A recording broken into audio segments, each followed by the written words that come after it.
Yalla, on repart pour un deuxième shiur en ce vendredi matin Shabbat, Shalom Umvorach 2 du mois de mai et Arba du mois de 4. Iyar, shiur ce matin, offert par Yaakov, Khalifa Shashem et Varechoto Bechol Asherlo pour l'élévation de l'âme du grand-père de son épouse, Alfred Nathan Ben Nina, Roi Hashem Tenachenu Began Eden Elion Vechol Asher Rovi Mimo, Bichlal Arachamim Vaselechot Vechen Yerason Omaramen Tihe, Nishmatot Tzor Chaim Be'ezrat Hashem par le mérite de cette étude. Et il dit ici, il était un pilier et un soutien pour ma femme, toujours présent, il a mené une existence à travers l'amour de sa famille. Je ne l'ai pas connu longtemps et je le regrette. C'est de belles paroles, ça. J'aurais tellement voulu qu'il soit encore parmi nous, mais Hachem en a décidé autrement. De là-haut, il doit être fier de ses enfants et petits-enfants et arrière-petits-enfants. Sheye Bezrat Hashem Zichro Baruch. Il continue à faire des mitzvot pour lui et d'acheter des shiurim pour lui. C'est très important de prendre des shiurim, surtout qu'ils ont une valeur Internet, puisque les cours sont là-bas et ils appartiennent à celui qui les prend. Et tout celui qui les écoutera fera monter son âme. Il continue en disant merci à Rav Twitou qui, à chaque matin, m'apporte la force de passer chaque journée avec la Emouna et continue à avancer malgré les périples de la vie. Merci à vous, parce que c'est grâce à vous qu'on existe. On aurait une pensée une fois de plus pour ce qui reste de nos otages. On peut pas avancer sans eux. Et puis en même temps, j'ai eu une réflexion ce matin. Franchement une réflexion qui m'a un peu secoué. Dans le sens où je pense qu'on devrait tous se poser la même question. C'est que tous les matins, j'ai un seder. Quand je me lève, j'ai un seder d'études. Et avant de venir à la synagogue, alors j'ai mon Perek Shira dedans, j'ai mon Nishmat Kol Chai dedans, j'ai mon Zohar dedans, j'ai toutes sortes de choses. Je me suis posé la question, je me dis, mais pour qui tu les fais? Ça, c'est une ségoula, ça, c'est pour pas que ceci, les télim que je fais, c'est contre la sorcellerie, la inara, enfin, toutes sortes de choses. Et bien, j'ai eu un moment de remise en question, en disant, mais attends, mais heureusement qu'il y a l'étude aussi par elle-même. Mais vraiment, ça m'a, même si je pense que je travaille vraiment, les Shem Shamaim, je fais tout pour que tout soit fait en l'honneur d'Hachem. Malgré tout, ça m'a quand même fait un tilt en disant, tu sais, on fait beaucoup de ces goulottes parce que je veux me marier, parce que je veux une parnassa, parce que je veux pas qu'on fasse du mal, parce que je veux pas ceci ou cela. Mais est-ce qu'on fait les choses pour Hachem? Par exemple, est-ce qu'on fait la prière pour le Beth Amikdash? C'est quoi la prière du Beth Amikdash? Tikkun Chatzot. Se lever pour Tikkun Chatzot et pleurer le Beth Amikdash. Là, par contre, tu fais pas pour toi. Même c'est une ségoula que tout celui qui pleure le Beth Amikdash la nuit, homme comme femme, même une femme peut le faire à Emet. Eh bien, il aura le mérite d'acheter sa propre maison, comme ça dit la ségoula. Mais dans chaque chose, Akadosh Baruch Hu, il n'a pas besoin de toi. Donc, tu seras toujours le bénéficiaire, quelque part, de tous les efforts prodigués afin de plaire à Hachem, de faire la volonté d'Hachem. Mais travailler les Shem Shamaim, vraiment, où toi, tu n'as aucun intérêt, c'est que pour Dieu. Alors, je me suis dit une chose qui est très intéressante. Ce matin, je me suis dit, en fin de compte, il faudrait que tu fasses ce que tu n'as pas envie de faire pour que ce soit 100% pour lui. C'est un truc qui te gonfle, tu n'as pas envie, quoi. Une femme, un jour, elle m'appelle, elle me dit, j'ai envie d'enlever le kissou, Rav Tuto, est-ce que je peux avoir un terre? J'en peux plus, je me sens pas jeune, je me sens pas bien. Je dis, alors, vraiment, vous avez de la chance. Elle m'a dit, pourquoi? Je dis, parce que maintenant, vous allez garder le kissou que pour Dieu. Pas parce que ça protège les enfants, pas parce que ça amène la Gdusha, à kol les Shem Shamaim. C'est une réflexion que je voulais partager avec vous. Donc, Yaakov Khalifa Toda Rabbat Tzadik, pour avoir pris ce shiur, on commence avec une question sur la paracha de la semaine. Madwa endine tzaraat noagim bazeman azeh. Et très curieux de voir que notre sainte Torah, qui nous parle en long et en large de ce déparachot, Tazria Metzora, Moti Shemra, comment se fait-il qu'il n'y ait plus aujourd'hui les simanim de cette tzaraat? La Torah est éternelle. Pourquoi donc est-ce qu'elle n'existe plus? Pourquoi si ce serait plus simple? Vous savez, ça me rappelle ce qui s'est passé à la yeshiva. Un jour, le Rav, où étudiaient mes enfants à la yeshiva, s'est rendu compte que les élèves, après le seder d'études, parlaient les uns sur les autres. Il a réuni toute la yeshiva. Il leur a dit, c'est très simple. Ici, il y a des caméras. S'il y en a un qui parle des autres, vous faites des groupes les uns contre les autres, tout celui qui parlera, c'est 20 shekels d'amende. C'est pas une blague, hein. Pas une blague. Puisqu'un de mes fils a été attrapé en train de parler d'un autre élève, il était juste derrière le mashgiach, 20 shekels. Il m'a dit, papa, il me faut 20 shekels. Je dis, qu'est-ce qu'il y a? Il m'a dit, j'ai eu une amende. C'est extraordinaire. Ce qui fait que si chacun de nous, imagine maintenant, tu parles avec quelqu'un, il dit, oulala, t'as une tâche, c'est quoi ça? Oh punaise, j'ai la tsarade. Ça veut dire quoi? J'aurais pas dû parler. Ben, qu'est-ce que tu fais? Tu te la fermes. Tu parles plus. C'est magnifique. Hein? Vous savez quand est-ce qu'on arrête de rouler vite sur la route? Quand on a pris un PV. Quand t'es flashé. Tu te calmes. Bon, à part toi, apparemment, lui me fait moi, non, pas encore. C'est normal, t'as pas de voiture. Mais la reine, qui est au misé, si on était frappé dès qu'on faisait des bêtises, imagine celui qui allume la lumière le Shabbat, il a une inflammation au doigt. J'ai mal, qu'est-ce qu'il y a? Bon, Hachem, je fais tchouva, j'arrête. C'est magnifique. J'ai une personne qui m'a raconté qu'elle a fait tchouva Shabbat, pourquoi? Un vendredi soir, elle allume sa voiture pour aller en boîte, c'est la personne qui me raconte. Il y a la fumée qui sort du capot. Mince. Découragée, elle retourne chez elle. Le vendredi d'après, il y a des flammes qui commencent à sortir du capot. Toute la semaine, rien. Hein. Le vendredi soir, là, des flammes commencent à apparaître par le Yalmazgan, comment ça s'appelle? La clim. Le troisième vendredi soir, elle allume sa voiture, elle démarre sa voiture, et là, la voiture, elle prend feu. Allez, je fais de Shabbat. C'est bon, stop! J'ai compris. Et Hazra Betchouva, enfin, j'espère pour elle, comme ça m'a raconté. Des fois, il y a des signes, il y a des gens qui, il leur faut des signes. Et pourquoi on n'a pas ces signes-là? Imagine maintenant tout celui qui fait du Lachonara, un seul Lachonara, il se retrouverait isolé dans une maison seul. C'est-à-dire, quand il sort, après 7 jours, tu dis, ça va? Plus personne ne parle. Les là. Alors, les réponses sont très belles. À écouter Bezrat Hashem. Et ça nous donne du mérite, ceci étant. C'est que si, dès que tu avais fait une bêtise, tu avais un coup, il n'y aurait plus de libre arbitre. Tu aurais un couteau sous la gorge, d'une certaine façon. Donc, ça nous donne libre arbitre. Chazan nous dit, la réponse est simple. Cette réponse à vous donner. Mais vous en avez à donner, vous, avant qu'on les lise? Abraham, tu as une idée? Pourquoi il n'y a plus aujourd'hui ça? Alors, Yafé, tu as bien raison de le dire. Par exemple, c'est qu'il a Serefa Erek Vechenek, les 4 méthodes Beddin qu'on retrouve dans Sanhedrin ou Maseret Makot, entre autres. On les a plus aujourd'hui, il n'y a plus de Sanhedrin. Mais ce qu'il a, c'est quoi? C'est la lapidation. Ben, quelqu'un qui meurt d'un accident de la route, quelqu'un qui tombe d'un étage, c'est ce qu'il a. D'accord? Srefa, c'est pareil. Chenek, c'est quoi? Celui qui meurt noyé. Donc oui, il y a des dérivés aujourd'hui qui correspondent aux méthodes Beddin. D'accord? Mais ça ne répond pas à la question. J'ai dit pourquoi il n'y a plus. Je n'ai pas dit qu'est-ce qui remplace. Alors, beau tirer.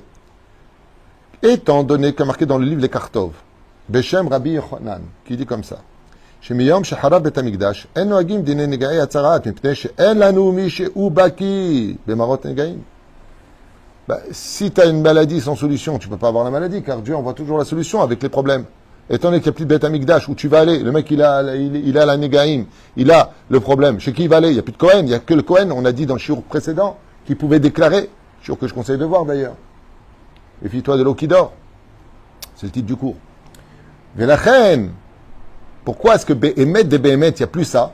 Parce que seul le Cohen au Bet Amikdash, il n'y a pas de Bet Amikdash, hein, ce que tu veux. Il n'y a plus personne déguisé de Baal Yedi'a. Baki, on dit en hébreu, c'est-à-dire qui connaît les simanim exacts pour pouvoir définir si la personne était impure ou impure. Deuxième raison. Il y a marqué dans les Tosafot de Masret Brachot Bedaf et Amud Bet, Mouva shekeyom en noeg din yetziat mishalosh machanot, machane Shrina, machane Levia, machane Israël. Aujourd'hui, il n'y a plus de Bet Amikdash. Le Gemara nous dit, il n'y a plus les camps des Kohanim, Léviim, Israël. Il n'y a plus ça. On est tous mélangés aujourd'hui. Qui en mitzvat ayovel noagim, qu'il n'y a pas de Yovel. Tous les 50 ans, il y avait le Yovel, il n'y a pas de Bet Amikdash de la reine. Gam tumat atzarat ena noeget bazmanazé qui iba'a flaya. Pourquoi? Parce qu'en réalité, tout comme il y a la Shemitah, il y a le Yovel, le renouvellement. Les punitions de la Torah sont reliées à cela. Donc comme il n'y a plus de Yovel, il n'y a plus de Bet Amikdash, donc il ne peut plus y avoir la maladie.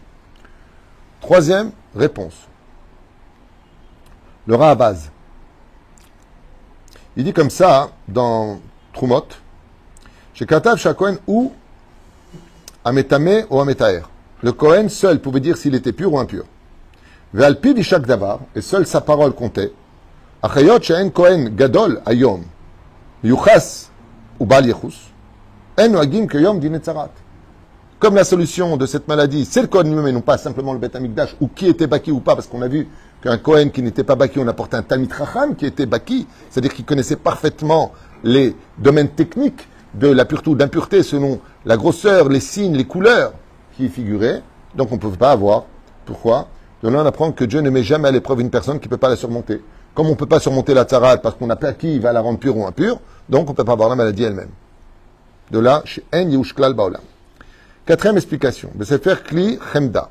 Il dit, chez Kede Lifsok, l'achria nega'a tzarat, tzarir Rav Musmach verav mipi Rav ad le Moshe Rabbeinu. Shekavan she'en lanu zot kayom, en dine tzaraat noagim beyamenu. Alors c'est un peu la même réponse mais différente. C'est que de génération en génération, depuis Moshe Rabbeinu Be'ar Sinaï, qu'il a transmis de génération en génération jusqu'au deuxième temple. Donc le Rav ou le Kohen qui disait, il avait sur qui compter de celui qui lui avait appris avant. Depuis la perte du Beth Amikdash, plus personne ne sait le faire. Donc comme on n'a plus cette échelle d'ascension sur qui on pouvait se référencer pour décider ou pas, pardon, si la personne avait la tzarat ou pas, donc on n'a pas de continuité, on n'a pas sur qui compter pour être certain qu'on est bien dans les signes de la tzarat. La reine idbatla gzera. Bon, ça ressemble à l'histoire du Kohen. Cinquième, le Yahavetz.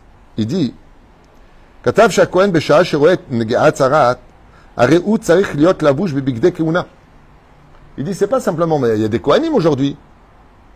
Il y avait le Rav Shalom Cohen, qui a remplacé le Rav Ovadia. Il était Cohen. Quoi, il ne sait pas, lui? C'est un grand. Scouteur égal au Calme Israël. Il dit, oui, mais même si maintenant tu vas dire que tu avais quelqu'un qui était spécialisé, il est certain que le Rav Ovadia Yosef, lui-même, était spécialisé, ou peut-être le Rav Kanevski, je ne sais pas qui est quoi, moi je ne suis pas là pour juger. Mais le Ben Ishra, il ne savait pas, le Chida, il ne sait pas. Eh oh, pas exagéré. Et c'est ce qu'il dit ici. Il dit, mais si maintenant tu viens dire que Béhémet, tu es un technicien, quelqu'un de tellement chacham, qui savait exactement comme les autres, comme on dit, tous les Gdol Israël du Rav Ovadia Yosef, que le Rav Ovadia avait un tel niveau de Torah qu'il aurait pu vivre à l'époque des Tanaïm, il aurait été chez lui. C'est ce qu'on m'a dit le Rav Israël du Kotel, la Yeshiva de Bethel, il a entendu du Rav Oyerbach. Il avait dit du Rav Ovadia, il a un tel niveau de Torah, cet homme, que s'il avait vécu à l'époque de Rabbi Akiva, il aurait été chez lui. Il n'aurait pas été dépassé. Mirov Chochmato. Alors lui, il ne sait pas, et c'est là qu'il répond le Yahavetz, oui, mais même si tu trouves un vrai technicien maintenant et que tu vas dire que Bémet, il sait lui, comme le Rav Ovadia, ou le Rabbi Lubavitch, certainement, qui savait aussi, c'est Echad Migdolei Israël. Il y en a tellement des grands. Ou le Harizal. Oui, mais si tu n'as pas les habits du Kohen Gadol, tu ne pouvais pas décréter, c'était dépendant de ça aussi. C'était dépendant du Kohen Gadol. Des habits du Kohen Gadol. Kevan Shen Bigdei Keuna Nimtsa Kayom. Et étant donné qu'on n'a pas les habits du Kohen Gadol, même si maintenant tu viens dire que techniquement on a quelqu'un qui serait capable de le dire, Teda Lecha, que ce n'est pas valable. C'est-à-dire que même si maintenant le Rav Ovadia il dirait, allez, on peut arriver à cela, ce qui ferait faire une grande teshuva au peuple d'Israël, puisque tu parles, tu es malade, automatiquement on se tairait tous, donc on aurait le Beth Amikdash. Il dit c'est pas possible. Pourquoi? Parce qu'il faut d'abord Donc, qu'est-ce qu'il faut qu'on ait absolument? La première chose qu'il faut qu'on ait, le Beth Amikdash. C'est pour ça que le Rambam écrit que le Mashiach, ce n'est pas un homme qui vient dire qu'il est le Mashiach. Il ne déclare pas Mashiach. Bonjour, Dieu m'a parlé. Il y a des hôpitaux pour ça. Tel Mashiach, prouve-le. Réponds au Machlokot de la Gemara, ce qui n'a pas été résolu. Ramène le Beth Amikdash. Réunis les enfants d'Israël sur la terre. Bah, ça, je peux te dire qu'il doit être balèze pour le faire, le mec. Ouais. Ramène les korbanot. Marzir Atarale Yeshna. Qu'il y ait un peuple qui soit pieux, qu'on a selon toute la halachot. C'est ça, c'est Mashiach. C'est pas le mec qui vient et dit je suis le Messie qui est venu apporter la paix dans le monde et il n'y a jamais eu autant de guerre depuis qu'il est venu. C'est un beau parleur. Ou plutôt un beau rêveur, dit la Torah dans Parashat Re'eh. Sixième. Besefer Kli Chemda. Katuv. שכיום אי אפשר לתאר את המצורע מטומאתו, גם אי אפשר לטמא אדם מטומאת צרעת. Alors il y a ici quelque chose de très intéressant, c'est que c'est vrai que tu vas le rendre pur. Si on va dire comme ça que le Rav Ovadia ou le Rabbi Lubavitch ou le Rav Shteman, peu importe, Echad Migdolei Israël, le Rav Kanevski, peu importe, tous les Gdolei Israël, le Rav Mazouz, Gdolei Israël, Atzum Batora. Il dit d'accord, c'est bien, mais de toute façon ça servira à rien. Il dit pourquoi? Il dit parce que tout matmet, on est toujours tamé. Il faut la vache rousse. Donc tant qu'on n'a pas la vache rousse, tant qu'on n'a pas fait le tikkun, tant que, alors on ne pourra pas avoir. Mais ça veut dire quoi? Ça veut dire que quand tu auras le Mashiach et le Beth Amikdash, si je vais selon ce principe, il va amener la vache rousse. Ça veut dire que celui qui fait du Lachon Hara, ben, il est touché de Negaïm. Et c'est honteux. Pourquoi? Il est où au fait ton frère? Tu ne peux pas le voir pendant 7 jours là. Alors, tu ne peux pas lui dire, je ne peux pas le voir. Ah, demain je peux le voir? Non. Quand? Ah, il est parti une semaine. Il est parti ou il est enfermé une semaine? Il est enfermé une semaine. La personne, quand elle sortait, tout le monde savait qu'elle a fait du Lashon Hara. Donc, qu'est-ce qu'elle faisait? Elle se taisait. Et comme tout le monde adore parler, dis-moi, tu as vu celui-là, tu as vu celui-là, tu as vu celui-là. Quand tu sortais de l'or, shalom, shalom. Et toi, ça va? Baruch Hashem. Tout le monde se la ferme. C'est magnifique. Septième explication. Ken? Est-ce que, quand tu auras Mashiach, Oui. ce que vous dites là, Oui. il y aura des effets rétroactifs au niveau Sarah? Non, je pense pas. Je pense qu'il va y avoir un règlement de compte, si tu veux savoir. Je pense qu'avant que la Géoula n'intervienne et que la joie remplisse l'univers, je pense que Kadosh Baruch Hu va, ce qu'on appelle Hayom Agadol Ve'anora. Pourquoi ce jour s'appelle le grand jour et qui est terrible? Parce que ça va être le jour où on passe à la caisse. C'est-à-dire que tous les efforts prodigués, toutes ces personnes qui sont restées fidèles à la Torah, malgré toutes les critiques, malgré le fait qu'on ne voit pas de résultats, c'est pas parce que tu es chômeur Shabbat que tu seras riche, ou que la femme elle a le kissou, que tu auras des gosses, ou qu'elle va marier ses enfants. On est dans des situations aujourd'hui de trouble absolu, où on ne voit pas, on ne comprend pas le cerf des mitzvot. Voilà quoi, on te dit simplement quand tu crèves et que tu es dans la tombe, si Dieu veut, là-bas tu auras de la lumière. Super. Donc on vit quelque chose de dur, mais pourquoi? Parce qu'on n'est pas arrivé, comme le dit le proverbe très connu, on paye les musiciens à la fin. Quand on viendra à la fin des temps et que Bezrat Hashem, le Mashiach se dévoilera, je pense que toutes les personnes qui auraient dû avoir la Tzaraat l'auront déjà bien payé avant par des comptes divins que je ne connais pas. Donc on ne sait pas comment ça va se passer, mais les prophètes, que ce soit Yechesquiel, à partir de son 36e chapitre, que ce soit Ishayahu, que ce soit Irmiyahu, que ce soit Tsephania, que ce soit, quand il parle de la fin des temps, les scénarios sont plutôt dramatiques. Ça veut dire qu'on voit vraiment que Akadosh Baruch Hu, il a promis de ne plus envoyer un déluge d'eau, mais il n'a jamais promis de ne plus envoyer un déluge de feu. Et vu la situation sur l'échiquier mondial, de la tension des pays les uns contre les autres, chacun armé de la bombe atomique, on ferait bien de faire teshuva, même si Dieu veut, il n'y aura pas. Amen. J'espère qu'il n'y aura pas. Moi, j'y crois pas. Moi, je pense qu'on va vers une guerre certaine, puisqu'il y a trop d'éléments aujourd'hui. C'est beaucoup trop chaud. C'est beaucoup trop chaud, et il y a même presque un besoin. Il y a presque un besoin d'une guerre aujourd'hui pour rééquilibrer le monde dans un stade de... Voilà. Bon, ce que je vais vous dire, c'est pas de moi. Hein. Encore une fois, c'est marqué 1800 ans en arrière par Rabbi Eliezer, dans Pirkei des Rabbi Eliezer. Hein. C'est pas moi qui l'ai écrit. Mais à la fin des temps, on parle d'une guerre entre le christianisme et l'islam. À la fin des temps, c'est marqué comme ça dans le livre Pirkei des Rabbi Eliezer, il y a 1800 ans en arrière, que cette guerre partira d'un conflit dans les pays de la fin des temps. Édom tombera, c'est marqué. Je connais comme c'est marqué dans la Torah, à Kol Kolia. Voilà. Après, on verra comment Dieu va faire les choses. Mais ce qui est sûr et certain, c'est que le meilleur endroit où vivre à la fin des temps, ce sera Israël. Ça, en safek. Ce sera le meilleur endroit où vivre. Et que la Gemara nous dit dans Sanhedrin 98, si tu veux être sauvé de cette guerre, tu as intérêt à être dans la Torah et de faire du bien autour de toi. Donc, moins tu parles des autres et plus tu vivras. Seuda Shlishit, ça rentre dedans. Absolument. C'est ce qu'on dit dans le Moussar de l'Echem. Celui qui fait Seuda Shlishit, qui mange du pain Birkat Amazon, Inatzel, Mimilhamed, Gog ou Magog. Oui. D'accord. Tu manges du pain? Tu manges du pain? Tu manges du pain? Ouais, ça se voit. Physiquement, ça se voit. Razak. Hein? Mais moi, je vais te dire une chose. Quand je vois mes frères juifs, Béhémet, dans le monde entier, hein, mes frères juifs, je peux t'affirmer qu'un rien peut leur faire teshuva. C'est juste un petit truc. On en a marre, on cherche le bonheur, on ne le trouve pas. Il y en a qui sont rentrés dans le monde de la Torah et qui ne l'ont pas trouvé, qui n'ont pas eu de résultat, sont toujours aussi seuls, encore plus seuls qu'avant. C'est pas évident. On passe des choses qui sont vraiment pas évidentes.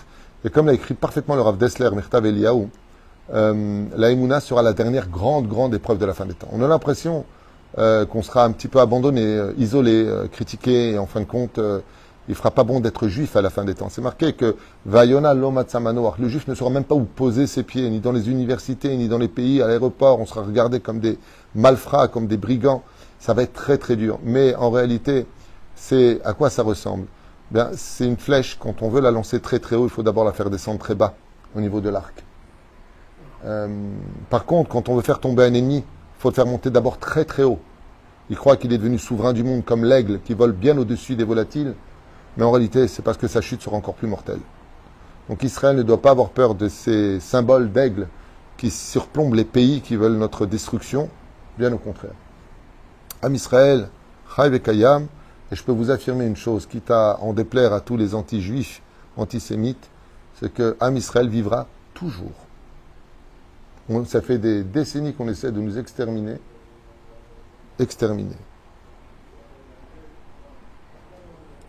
Non seulement ils ne réussissent pas, ils ne réussiront jamais, mais renforceront encore plus notre nation.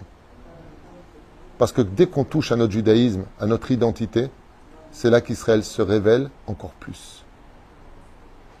La reine Bezrat Hashem, je n'ai pas de doute que malgré toutes les difficultés encourues, les doutes, les maladies, la solitude, ces personnes non mariées, ces personnes qui meurent chaque jour, mais aussi toutes ces naissances, tous ces mariages, toutes ces bar mitzvot, tous ces bonheurs que nous partageons, vont dépendre que d'une seule chose. Comment vas-tu? Comment tu vois la vie? Si tu étudies la Torah, si tu tiens bon comme l'a écrit ici, si je peux me permettre de le relire avec sa permission, merci à Rav Tuitou qui chaque matin m'apporte la force de passer chaque journée avec la Emouna et continuer à avancer malgré les périples de la vie. Moi, je ne suis pas une pompe à essence, je transmets juste une Torah, moi, j'ai aucun mérite. Tout ce que je lis, vous pouvez le faire vous-même, il n'y a pas besoin d'être Rav Tuitou, mamashlo. Mais voilà. C'est-à-dire que tu as une personne, elle est triste, tu lui montres son problème avec un autre regard, et d'un coup, la personne va mieux. Pourtant, le problème n'est pas résolu. Ça dépend. La fin des temps va dépendre de l'état d'âme. Plus tu seras tes yeux dans les réseaux sociaux, dans les films, loin de toute réalité, mais dans du virtuel, et plus quand tu mettras tes yeux d'un coup dans la réalité, tu ne seras pas prêt à l'affronter parce que la vérité t'aura tué. Et c'est pour ça qu'il faut impérativement avoir dans la vie une vision qui soit positive parce que je marche avec Hachem. Et peu importe quels seront les résultats. Ani itra Hachem, Ani rotzelar zorbit tshuva, j'attends rien de ce monde. Pourquoi? Parce que quand on est avec le président, même s'il y a des conflits autour de nous, le président, quand il met son veto, il met son veto. Et Baruch Hachem, il faut être avec Hachem. Tout ce qu'on vit, c'est pour notre bonheur, malgré les douleurs. Seulement, comme on n'en a pas les réponses, alors on souffre. Bien, 7e explication. T'as pigé ou pas? Ouais. Hazak ou Bakbouk. Besefer Kerem Eliezer, il écrit, Evi, Shemiyam Shecharav et Amigdash, Enanu Rakia et Taharato. Depuis que le temple a été détruit, le monde n'est plus du tout ce qu'il était. L'atmosphère, le ciel a perdu sa valeur et le monde de la pureté s'est évanoui. Albi Shamaim, comme c'est marqué, Albi Shamaim, habille le ciel, Kaderut Svesakasim Kesutam. Donc il nous dit ici que le ciel, depuis la perte du temple, a mis un sac sur la tête comme les endeuillés, en d'autres termes. C'est-à-dire que tout ce qu'on vit, le beau temps qu'on vit, en réalité, ce n'est qu'un ciel en deuil de la perte du temple. Varek lal beyadenu. Et nous avons une généralité qui dit She'en roim mar'ot negaim beyom me'onan. Oh, elle est belle cette explication. Je trouve que c'est la plus belle. Et pour définir si la personne avait ou pas la tsaraat, c'est-à-dire la maladie, il fallait que le ciel soit pur et limpide comme à l'époque du Beth Amikdash. Mais depuis qu'il n'y a plus le Beth Amikdash, le monde s'est assombri. Le ciel, même s'il est beau, comme sur la côte d'Azur, on le voyait, le beau ciel, ou à Jérusalem, où cette clarté était impressionnante, elle n'est que grisâtre et méounan, c'est-à-dire nuageuse, ce qui fait que tant qu'il n'y aura pas de Beth Amikdash, on ne vivra pas la lumière réelle de ce que Dieu avait réservé pour l'humanité. Un ciel qui à lui tout seul était capable de te faire la thérapie de retrouver le sourire. Il va faire une belle journée. Et donc c'est un peu, vous savez, pour la Nida, pour les mar'ot, comment on fait? La personne t'apporte le tissu, et comment tu le vérifies? C'est incroyable. Il faut sortir dehors pour vérifier la tache, si elle est rougeâtre, pas rougeâtre, marron, de quel marron on parle, de quel... Il y a des couleurs pour voir si la femme elle est pure ou impure. Eh bien c'est simple. Tu prends ce tissu, tu le mets autour de ton doigt, et à la lumière du soleil et l'ombre, il faut l'ombre et le soleil pour définir exactement la rectitude de la couleur. Et c'est ce qu'il dit ici, il dit comment tu veux savoir si la personne elle est pure ou impure sur le domaine technique, tant qu'il n'y a pas de Beth Amikdash, car le ciel que nous avons aujourd'hui, c'est un ciel en deuil, et non pas un ciel de joie. Mais quand viendra le Beth Amikdash et la Géoula, l'humanité entière sortira regarder un soleil qui brillera comme jamais il a brillé dans l'histoire, sans pour autant nous chauffer la peau. Une lumière intense, telle qu'il existait à l'époque du Temple, où de très très loin, on savait où était Jérusalem, parce que la lumière était très forte. Je ne sais pas si vous avez déjà vu, quand vous montez à Jérusalem, Moi, je vis ça depuis des années. Ça fait 38 ans que je vis ici. Tu as une lumière à Jérusalem qui est... Tu vois nulle part. J'ai même été avec des touristes qui venaient il y a longtemps de ça en montée. Il m'a dit, c'est bizarre, il y a une grande lumière là-bas au fond. Baruch Hashem, chez Zachinouba. Et la reine Omer. Donc tout comme on ne peut pas vérifier ou pas la situation du ciel, comme il y a des nuages. Et donc tant qu'il n'y a pas de Beth Amikdash, étant donné qu'on ne peut pas vérifier réellement, parce que le ciel est ombragé, il est triste, il est endeuillé, parce qu'il n'y a pas de Beth Amikdash. Donc on ne peut pas du tout définir si la personne aurait ou pas la maladie, parce qu'on n'a pas le moyen technique de pouvoir le vivre. Mais le sikoum, le résumé de tout cela, à retenir le plus important, c'est qu'on voit que Kadosh Baruch Hu refuse d'envoyer une épreuve si on n'a pas les éléments pour surmonter cette épreuve. Pachout Meod, Dieu ne te fera jamais porter un poids que tu ne peux pas soulever. En davar kazé. Pourquoi? Parce que ça fait partie du principe fondamental que les épreuves et même les punitions de notre vie ne sont pas là pour nous détruire, mais pour nous réveiller. Le problème qu'on a, nous, au niveau de notre vision des choses, c'est que quand l'épreuve vient, on veut changer l'épreuve, alors que l'épreuve était venue nous changer. Baruch Adonai Olam, Amen et Amen.